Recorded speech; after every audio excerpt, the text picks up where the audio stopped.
to our podcast.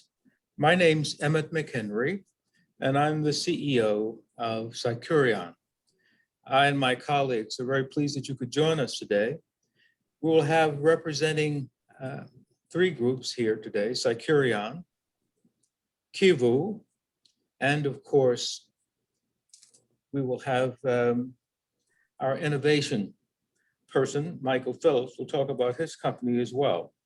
So the purpose of today's meeting really is to give you an opportunity to hear how we think about the marketplace and an opportunity to ask questions. And for those who ask questions and we don't get to them today, we'll follow up with feedback to you by email.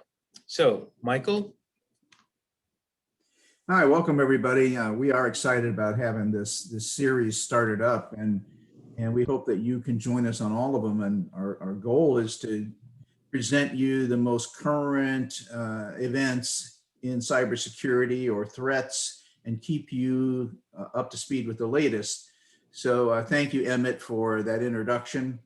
And then we have in our agenda here, security awareness and latest threats from Eric Singleton from Cycurion, phishing from Deji Bright from Cycurion, and then ransomware and incident response from Candace Wint from Kivu Consulting. And then we'll open it up for some questions, and we're going to do our best to have some time at the end here for the questions.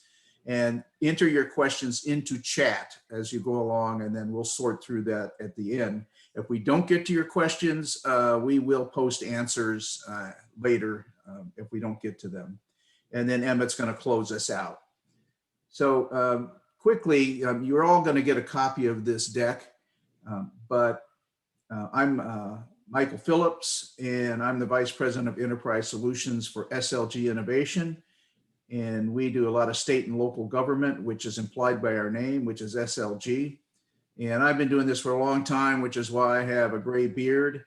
I'll talk a little bit later about the Illinois Public Higher Education Cooperative Award, that if you're a government entity, you can use that as a way to get services. We also have Eric Singleton on our panel, Vice President of Enterprise Solutions at Cycurion. He's been at this for 25 years, and I've worked directly with Eric on some important projects, and it's been a great experience. I know this guy can deliver. And like I said, you'll get, if you want to read the full description, you'll have the copy. Deji Bright, Senior IT Security Specialist for Cycurion. Been at this for 10 years, and this is another person I have worked directly with on a lot of projects, IT assessments, the overall proactive assessments of what you have, and he has multiple accreditations behind him. And then we have Candace Wint, Senior Manager of Cyber Investigations at Kivu Consulting. And Candace also has over 10 years, and she's been in the interesting field of expert testimony for incident response, but also is an expert on ransomware, and she'll be talking about that today. And then Emmett McHenry, who opened us up. He is the man, in a lot of areas here. Many years, Atura, Netcom Solutions International, Network Solutions. He basically launched the initial internet domain name service, which is pretty impressive, and an impressive array of clients like IBM, Allstate, and we're blessed to have him here on our panel today as well. So at this point, we're going to get right into the meat of this, because that's why you're here. And we're going to have Eric Singleton from Cycurion start in on security awareness and latest threats. Hello and good afternoon, everyone. Thank you, Mr. Phillips, for that kind introduction. Again, my name is Eric Singleton. I'm the VP of Operations. I oversee a number of business business verticals. But today I'm here to talk to you about the security awareness and the latest threats. This was a little bit difficult for me to put together because there are over 6 billion threats that come about on a daily basis just in the US alone. What I've highlighted here today were 3 attacks or successful attacks that we're all familiar with or should be familiar with. The first one just happened just a couple of weeks ago, and we've all been impacted by that. And that's the Colonial Pipeline ransomware attack.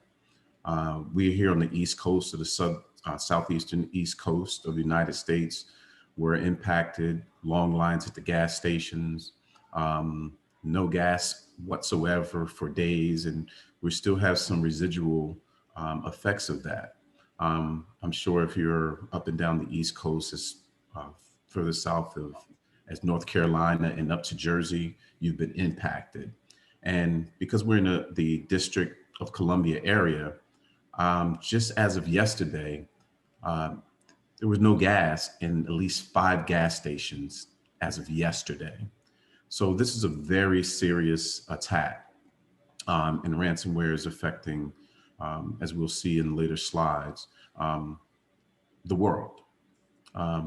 FBI just launched or just put out a brief today on the dark side with ransomware as a service. Think about that for a minute. Ransomware as a service. That means anyone can become a hacker and cause damage. So moving on to the May 10th incident at the University of California, and that was a data breach. In the educational or higher ed, there are huge targets. And we'll see again in the later slides why universities are targets for ransomware and data breaches at a higher and alarming rate than other industries. And again, in this particular data breach, the hacker was able to get names and social security numbers, as well as driver's license and passport information. Healthcare information was included in that hack as well. So we definitely have to be careful and judicious as we not only do the security awareness, but the actions behind that. And then the last one I'll just talk about briefly happened on May 13th. Again, we're in the District of Columbia, what we call the DMV, District of Columbia, Virginia, and Maryland. DC Police Department was hacked, and that ransomware and those threats were fully realized where they posted information from the Capitol attack that happened on January 6th online. So again, the sophistication used to be there. Now that we're moving into ransomware as a service, hackers don't have to be that sophisticated. So we need to be more diligent in how we deal with hacks and cracks and crackers. So next slide, please. At this point, I'll be turning the floor over to Mr. Deji Bright. Deji, take it away. All right, thank you so much, Mr. Singleton, for that kind introduction. My name is Deji Bright, and I've been with Cycuria now, formerly known as Axon Technologies, for almost 4 years now, and I've been in this industry for about 12 years. So today I'm tasked with talking to you guys about phishing. I'm going to be talking to you about the different types of phishing attacks that are out there. We're also going to be covering recognizing and preventing the things that you can do to prevent successful phishing campaigns within your domain. And lastly, I'm going to be talking about the ways that you can protect yourself from becoming a victim of a phishing attack. So I guess to begin, let me just give you a general overview of phishing, right? So And I'm going to lead with some phishing statistics to actually think about, right? So the first statistic, right? There are 1 million new phishing sites that are being created on a monthly basis. Think about that. 1 million phishing sites created every single month. So this equates to 12 million new phishing sites created every year. Another statistic, 90% of data breaches, such as ransomware that just occurred most recently, about 2 weeks ago, the one that Eric alluded to, occur as a result of successful phishing attacks. Thirdly, 43% of phishing emails are opened and the embedded attachments and hyperlinks are also clicked on by end users. All right, so let's get right onto it. We're gonna start doing the deep dive now. So different types of phishing attacks. The first one that will probably come to mind is called pharming. Pharming is, these are the attacks that are targeted to organizations or servers and not individuals. The attackers mainly target organizational servers. The attackers usually try to circumvent the organizational servers by using their publicized IP addresses. The other one, the second one, is known as spear phishing. This is much more targeted, uh, to specific individuals within an organization. The attacker had already done some background, investigation on the victims. They know the end user's name. They have their email addresses, most likely the work email address. They know your position within your company. And then the attacker will send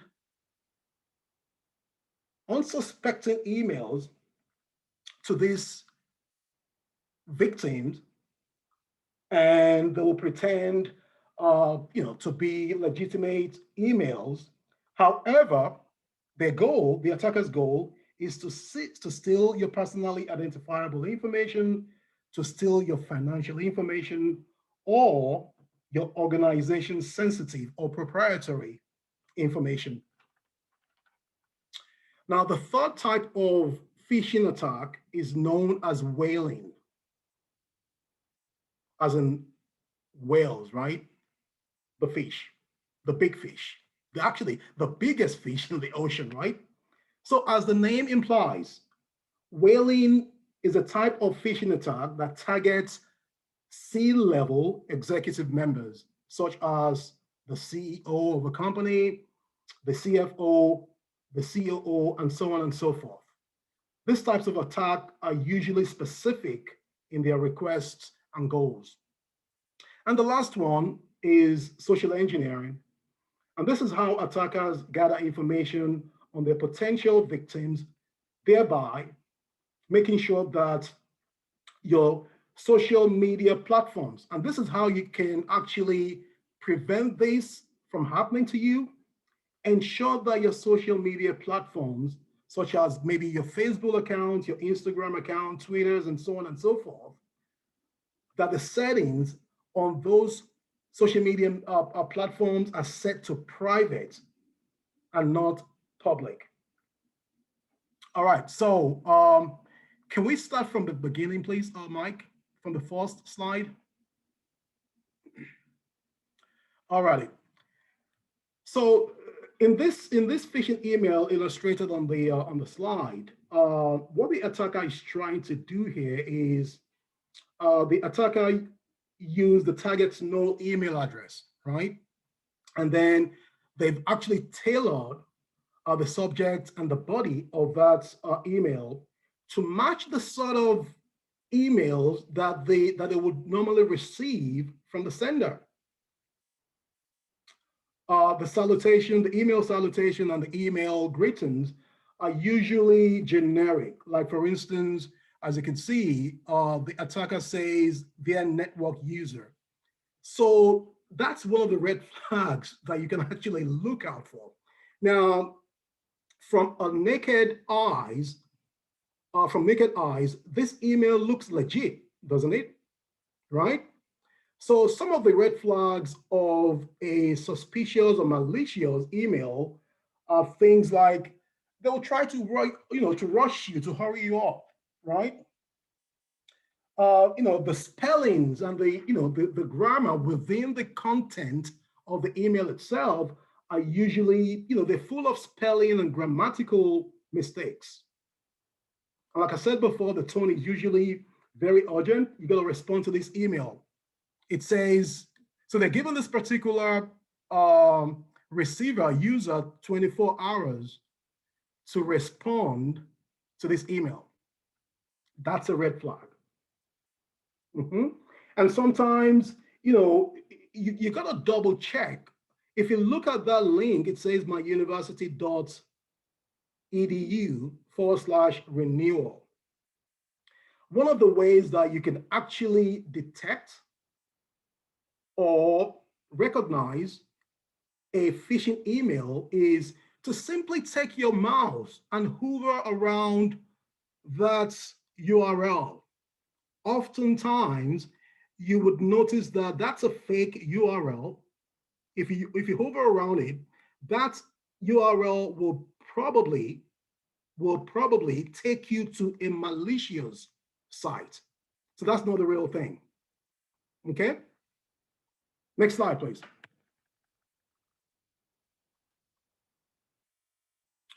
Okay. Identity and motive. So what's this attacker's motive? Nobody knows for certain. We really don't know. But there are several, motives and incentives that we think are perhaps driving them to do all this stuff. And those are some of those motives are listed down there. For instance, causing financial loss, ransomware, right? They'll encrypt your most sensitive data and ask you to pay ransom before they can actually decrypt those sensitive data, right? And if you don't pay the ransom, there's going to be a denial of service. Your users won't have availability to those sensitive data and sensitive information. So basically, the goal of cyber threat engineer or security operations center is to determine who was actually responsible for a phishing attack against an organization. And the goal of the organization, SOC, is to quickly circumvent the phishing threat of an adversary. Next slide, please, Mike. So still continuing on statistics. This is just a synopsis of the three mostly affected, or the main affected industries and sectors out there. As you can see, we have the healthcare and pharmaceutical companies, educational schools, colleges and universities, manufacturing. So a different spectrum of industries and sectors are being affected by phishing. There isn't any exceptions out there. And then you have small organizations through large organizations that are actually being affected as well. Now, another statistics that I need to share with you is that according to Cisco, spear phishing attacks are accountable for 95% of breaches in enterprise networks. And phishing attempts increased by 667% In just 1 month, it increased by 667% in the month of March of 2020. And 43% of workers readily admitted to having made mistakes that compromised their organizational cybersecurity program. Next slide, please.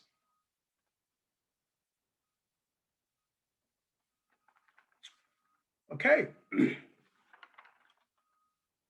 So basically on this slide, this graph depicts the upward trend in phishing campaigns and attacks. But there's also a downward trend in malware attacks from January of 2007 till the present time. So the question then becomes, what could be the reason for this contradicting trend in both social engineering attacks? So as we can see on the graphs, there is a downward trend in malware attacks, I would think, because of a combination of technical and non-technical solutions, which we often refer to within the industry as a defense in-depth approach. The technical solution stems from the implementation of a variety of components of anti-malware solutions on organizational endpoints. For instance, host-based, by deploying and implementing host-based firewalls, antivirus, host-based intrusion detection system, IDSs, on your devices and your systems within your organization. And then if you couple that with the non-technical solution, which is the regular delivery of security awareness training to your organizational employees, including senior management and executives. So that will be the main reason that we've actually seen a downward trend in malware attacks because of the combination of those two technical and non-technical solutions. But the main reason for the continuous rise in successful phishing attacks, from my understanding, is because malicious emails could sometimes bypass the filtering mechanisms traditionally deployed by email providers. Now, because there are so many dimensions to phishing campaigns, end users being the first and the last line of defense for any organization. Your employees are truly the first and the last line of defense. So with that being said, your end users need to be continually trained on how to recognize, avoid, and report suspicious emails. It's supposed to be a continuous thing. So because you provided a phishing awareness training today, doesn't mean that you shouldn't continually, via sending notification or alert emails to your employees. It shouldn't mean that, okay, because we've done it this month, we're not going to do it again. And I'm talking about the training until the following year. So in other words, what I'm trying to say here is that phishing awareness training should be part and parcel of the organizational IT security awareness training on a continuous, regular basis. Next slide, please.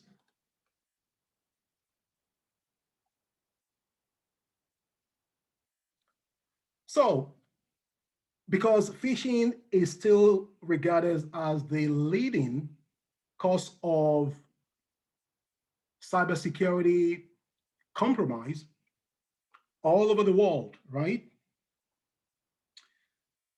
And knowing this, organizations, including private and government organizations, right, should spend considerable time and money educating and training their email domain users and also their employees because I have to delineate the difference there, right?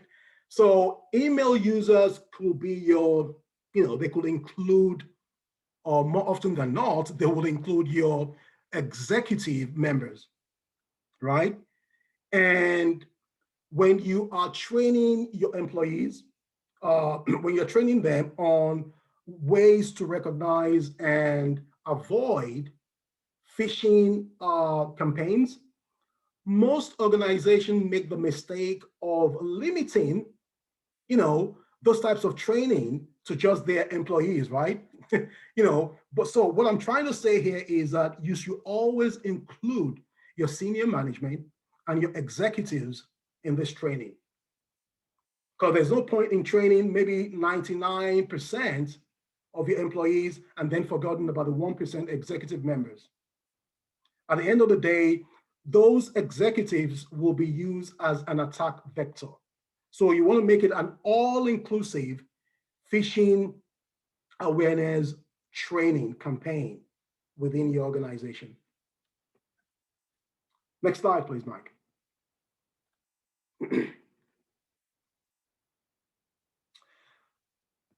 So these are some of the traits of organization trusted partners. Trusted partners are the organizations or providers or vendors that your organization does business with on a regular basis. So by so doing, they've solidified that business relationship with the trusted partners. And then these hackers, these attackers take advantage of that. They leverage that, right? And how do they leverage that?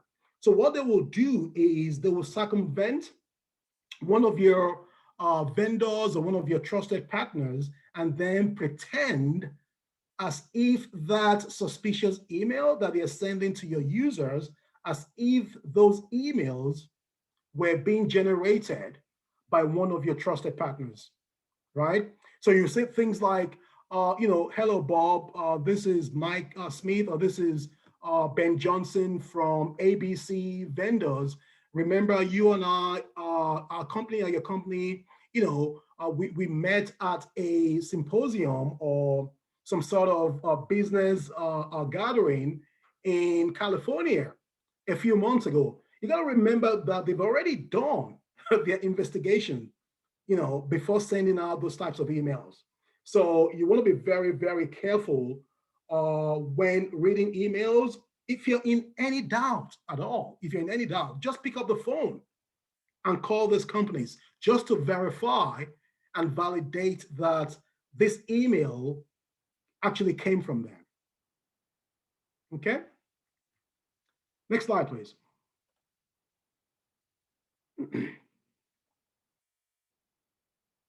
So how quickly can this all happen? This from the initiation of the attack to the end of the attack, right? So I just tried to give you a visual idea as to how quickly things can actually go wrong when it comes to phishing. So if we look at the slide, if we pay very close attention to the times, the different times on the slide. So at 10:22, right? An attacker sends a phishing email to the user, right? And then within about 5 minutes, the user unknowingly enters their login information into the malicious website, the fake URL, right?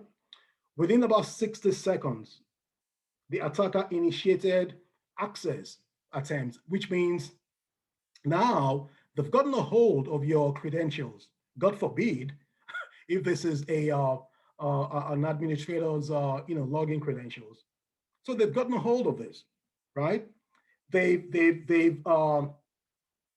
circumvented your user login password and also your username.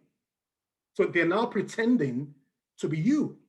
So by so doing, they can start sending out multiple malicious phishing emails to your business partners, to your friends, to almost anyone within the realm of the business or the companies or the individuals rather that you do business with. So with this example, the incident took only 91 minutes, only an hour and 31 minutes between when the remote attacker sent the first phishing email and when they had authenticated access to the target's email account. So in other words, the user took the bait quickly, entering his or her credentials into the fraudulent URL. Next slide, please. And this is just a continuation of that. So basically everything was done. Everything was done within 91 minutes. Next slide, please.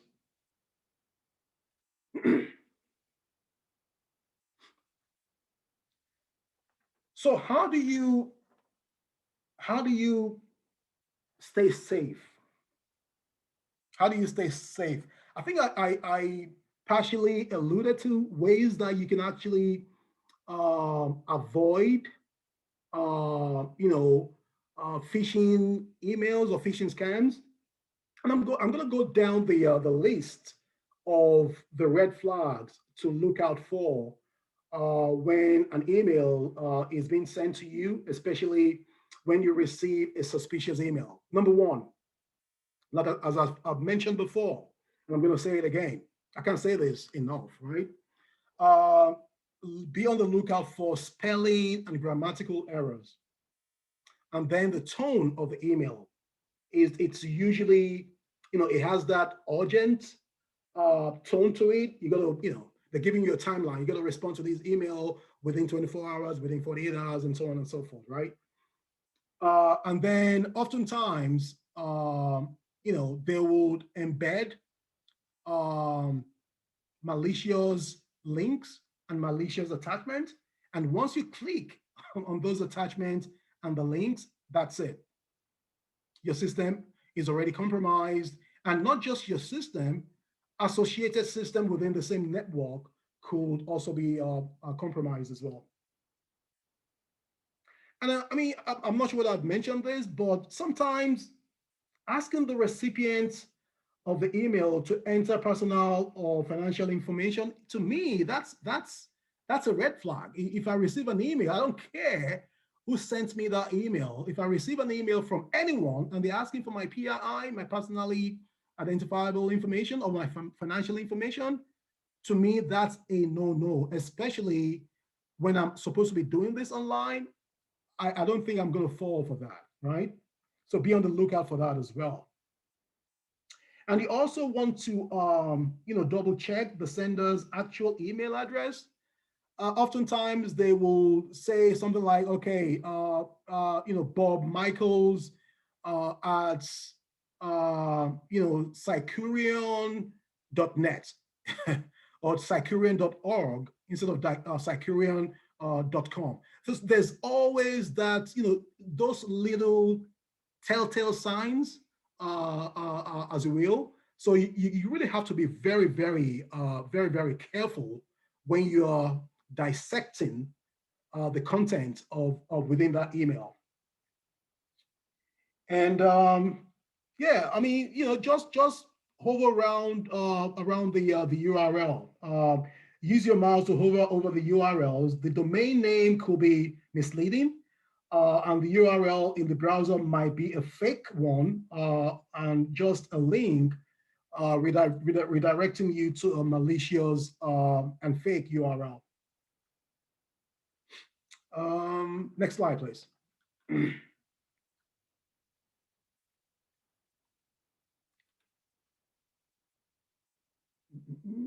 Yeah, and I think I just talked about this. So I'm going to leave you guys with this.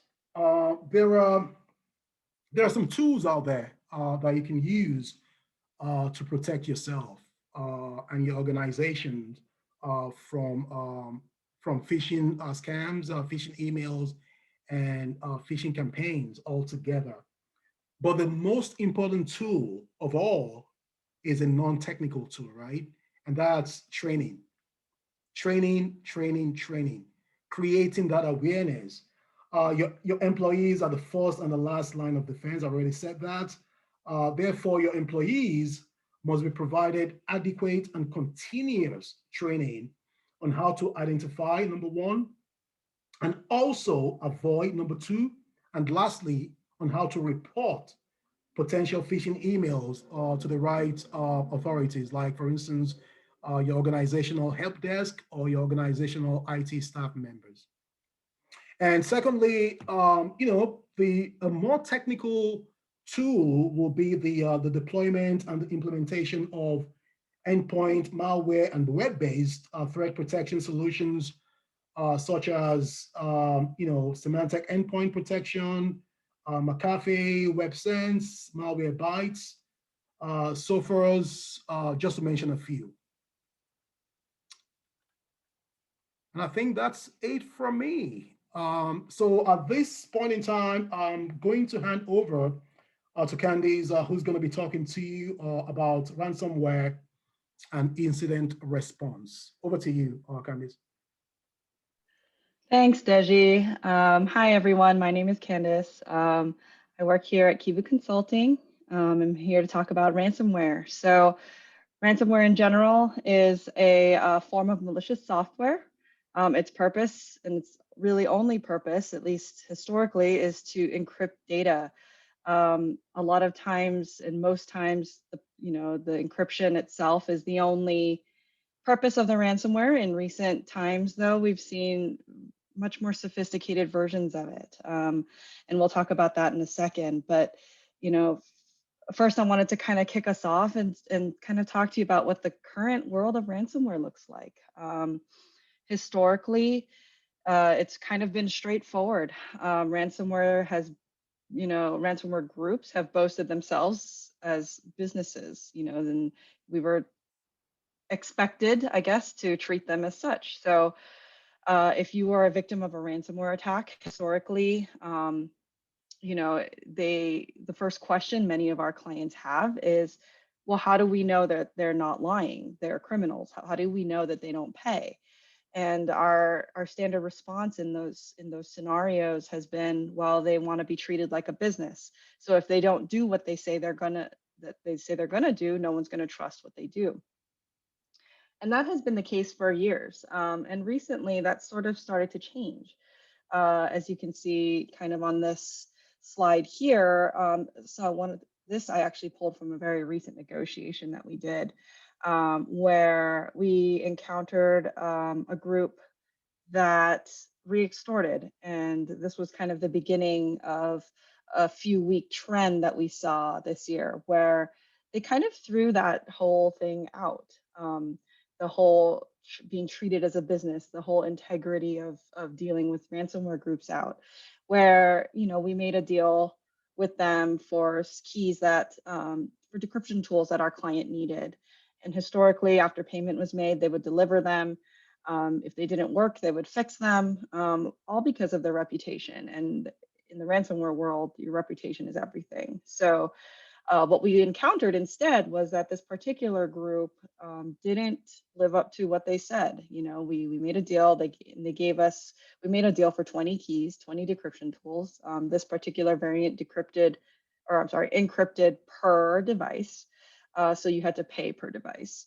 So we paid for 20 of them, and they gave us 12. And their excuse was, well, the other 8 look important, so you're going to have to pay more for that.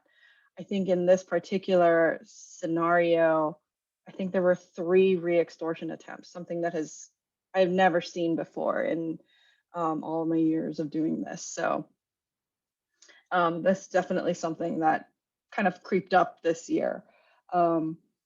Another thing that we've seen recently is an increase of ransom demands. So typically how a ransomware event goes is they'll get into your network. They will encrypt all your data. Some groups will steal your data, and I'll talk about that when we go through this chart here. But they will steal your data and threaten to post it. They'll leave a ransom note, and then they'll get out. And then the client will have to go to contact the threat actor and in which then they'll receive a ransom demand. What we've seen recently is that these ransom demands have become higher and higher. Some of the smaller variants are, tens of thousands of dollars was something normal for them. Now we've seen them move into the millions. I've seen ransom demands upwards of $50 million. So they're definitely becoming a little bit more sophisticated on who they target. They're doing a lot more research on how much revenue these companies bring in, and they are tailoring their ransom demands to do that, to kind of meet that demand. So definitely something that we're seeing, at least in 2021, kind of post 2020, which was kind of the COVID year. And so these are the variants that I think I honestly see most often. Sotonokobe's been around for quite a while. Conti has started to pick up. And one thing that you'll see on here is DarkSide, which has been the attacker group of the Colonial Pipeline incident. So they are definitely stepping up. I think I've seen them quite a bit. I know there are some entities that won't pay DarkSide due to some intelligence, or I think they had stated at one point that they were hosting servers in a sanctioned country. So some entities won't pay, but that definitely hasn't hindered them. They are definitely kind of stepping up their game a little bit. Next slide. And so to kind of tail off of what Desi was saying, phishing itself, and with this light blue line right here, phishing itself has always played a huge role in ransomware attacks. Another vector that we see very commonly is RDP. And we see it, and as you can see in Q1 here, 2021, and kind of in general, as we see it kind of tailing up. And a lot of it has to do with moving into this kind of remote world where everyone is working remotely, and you need a lot of remote access to different systems, to the environments and whatnot. So we're seeing a lot of remote compromise. We are seeing a lot of phishing still. Those two things have been pretty standard throughout, ransomware investigations over the years. One thing that we're also seeing an increase of, if you look at this kind of corally looking line, is software vulnerabilities. Probably the most popular one that you've heard of is the Microsoft zero-day exchange vulnerability that released in March. That was a huge one. So you kind of see this uptick because of kind of vulnerabilities where, perhaps you haven't patched something, or in the case of the Microsoft Exchange vulnerability, a new unreleased version, software vulnerability was discovered and leveraged against you. So that's kind of what we're seeing nowadays. I say there has been a couple variants that have come out, have utilized the Exchange vulnerability. It hasn't been as rampantly used, and I think it's because how fast the world kind of went to remediate this issue. So hopefully we kind of see that trend continue, where as soon as a vulnerability is discovered, it is, we are all notified, and proper tools are put in place to prevent the spread of it. Okay, next slide. So I kind of wanted to talk about the sophistication that we see with ransomware. In the early days of ransomware, it was very black and white. You would get encrypted. You would reach out via email most of the time, come to an agreement, make a payment in Bitcoin, and move on. All communication was done through email. It was very rudimentary in comparison to what is done today.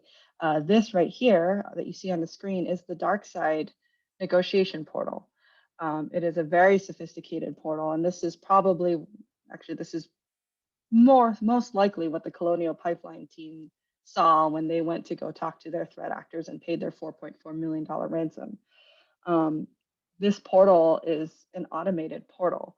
They have a chat section, as you can see on one side. It is built to automatically detect payment. DarkSide accepts payment in Monero and in Bitcoin. Monero is a relatively newer cryptocurrency that, unlike Bitcoin, it is untraceable. So a lot of entities don't make payments in Monero. We don't. Kivu Consulting does not make payments in Monero just because of that. So basically what this portal does, and this is kind of goes into their ransomware as a service model, their affiliates who go out and attack victims. They'll go and compromise a victim, and the note will point them to their own customized portal page where they will input a initial ransom demand. So when you as a client come here to talk to them, you'll immediately see what the demand is, what wallet to pay to, and how much time you have to make that decision. And all of this is automated. If you want to negotiate, you can chat with them. It also has an automated decryption tool, decryption proof, so that you can upload files and it'll automatically decrypt them to show that they can decrypt them. And in some cases, they actually create or post your data to a private site, and they'll give you access to it, and you can basically see what they stole from you. And that's something that we're seeing a lot with these more sophisticated groups. Not only are they encrypting data, but they're actually stealing your data over time and using that as leverage against you to make a payment. So even if you don't need the decryptor, and a lot of times that's what we're seeing is, a lot of clients are prepared for this. They have backups, they have offsite backups, they have air-gapped backups, they have cloud backups, multiple forms of it.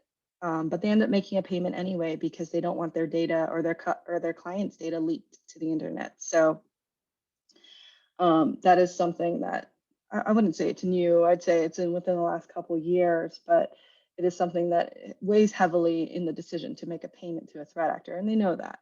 So they will, DarkSide in particular, will post your data on a private link and threaten to make it public if you do not make a payment. And they'll provide you access to that too, so that they know that they're serious about it. Once you make a payment, and you can see here, it will automatically update your portal. And I think in the newer versions of this portal, it actually generates a decryptor for you. If there are multiple decryption tools needed, all you have to do is upload a ransom note or an encrypted file, and it will generate a decryptor on the fly. So, and they give you support, I think, for 48 hours. So in the sense, it really is kind of like a business, and they try to operate as one. Next slide. So these are a couple samples here of different portals. On the right, you have Conti, which is another huge variant. They also steal and dox data. And on the left, you have Sodinokobi. Both of these have public news sites. So does DarkSide, where they will post their victims who do not pay, including their name and any data that they have. Sometimes it's just screenshots, but otherwise, it really is something that's detrimental to the company, or it can be, especially like law firms or someone who houses a lot of confidential data. Sodinokobi in particular also has an auction site. That's not something that I've seen with a lot of these variants, and it doesn't appear to be a very successful thing. You don't see a lot of bids on anything, but it does show that they are willing to sell your data, and it's not really something that you can control. And so one of the questions that I get all the time is, let's say I do make a payment, how do I know that they won't post it? Is there any guarantee? And the short answer is no, there really is no guarantee. We've had very rare cases where a payment's made and 6 months down the line, they're posted anyway, and can we guarantee that they delete your data? No, not at all. We have to take their word for it. With prior to the new re-extortion, it really hasn't been that much of an issue. But now with kind of these new trends of re-extortion and, posting data that they supposedly deleted, or, accidentally posting something that they shouldn't have, it kind of makes it harder to do that, to kind of guarantee anything. So yeah, it's just something to keep in mind when we're dealing with these types of threat actors. Although they are sophisticated, in the end, they are criminal groups, and they will do whatever it takes to make money. Next slide. And so this kind of goes to show this. These are the ransom payments by quarter. All of these charts came from Coveware. They are kind of one of the leaders as far as analytics of ransomware data. They themselves do ransomware negotiations, but they also do a lot of kind of data mining and whatnot with regards to ransomware. So all of these charts came from Coveware.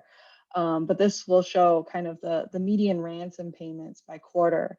And you'll see kind of this huge spike. And that's this trend that we're kind of seeing. You see a dip in Q4 where people kind of stopped making payments, likely due to COVID. Not many people, a lot of businesses were suffering. So you'll see this huge dip here. But as we start to rebuild and as we start to go back, to normal, you'll see kind of this spike again. And a lot of this has to do with the re-extortions. A lot of this has to do with kind of these high-profile hacks where they're charging in these raised ransomware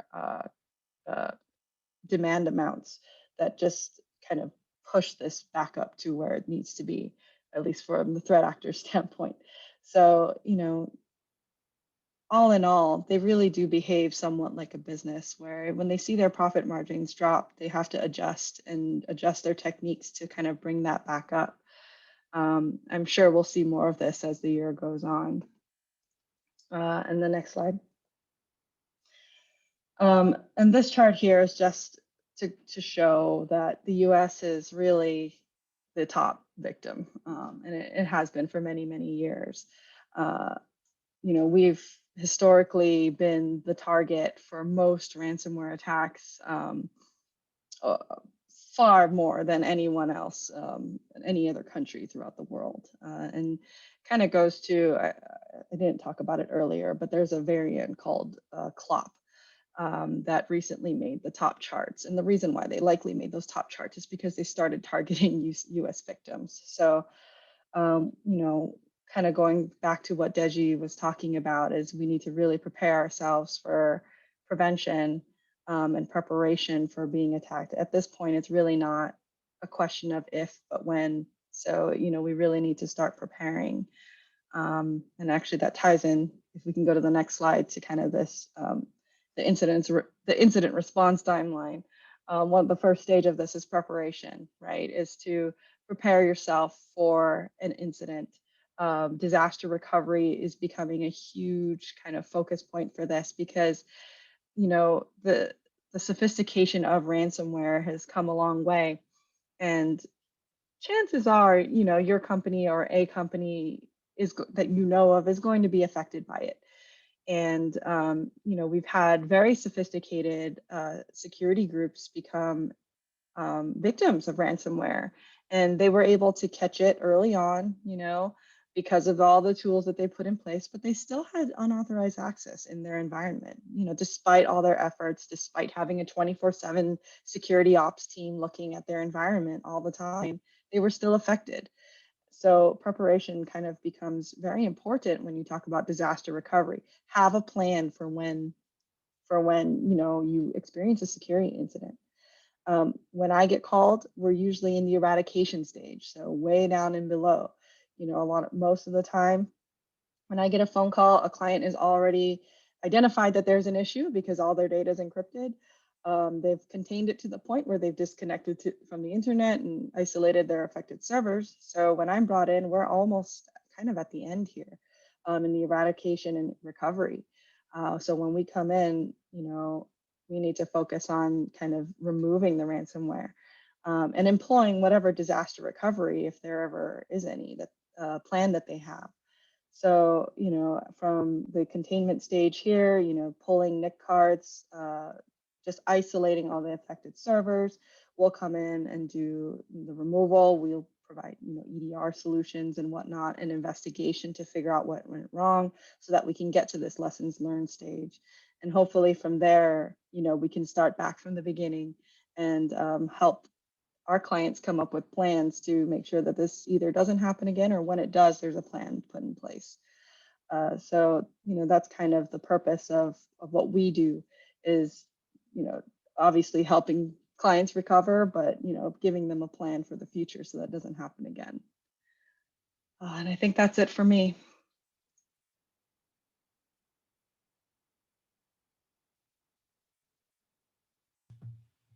Thank you, Candace. We really appreciate that. And I've learned some things here from both of our previous, or all of our three previous speakers. Very quickly, because I know we have several educational and government groups on the call. Just be aware that SLG and Cycurion recently won a $60 million contract vehicle through the Illinois Public Higher Education Cooperative for Incident Response, Security Assessment, and Digital Forensic Services. You don't have to be in Illinois to piggyback off of this award. So if you want to avoid the procurement process, or you've been hacked and you got to get somebody in there quick, or you just need an assessment, we're ready to rock and roll here through this procurement device. And you can email us if you want to find out more about that. So we've got 5 minutes left here to field some questions. Mike, at this time, we don't have any questions. So I'm going to go ahead and turn it over to Emmett. Okay. Well, thank you for joining us today. I think kind of the takeaway is probably what you already know: preparation, preparation, preparation. And there are lots of ways to do it. Clearly, the vulnerability point, the closest to us, is our peers. It's ourselves. People don't want to do the daily maintenance that's required to be secure. So you as a manager, you as a team lead, just have to make sure that your organization perpetuates the message. Be prepared. Don't do A, B, C, D. Those things will make you vulnerable. And if you are vulnerable, then our company is vulnerable as well.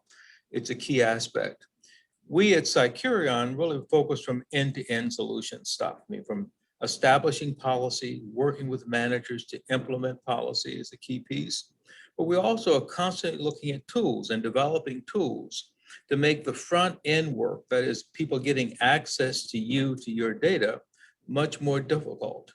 But it's an imperfect world, and we'll keep developing tools. And every time we develop a solution, we're looking down the road because someone will come along and think they've got something that can break that solution or allow them to attack our customers. Our customers are governments.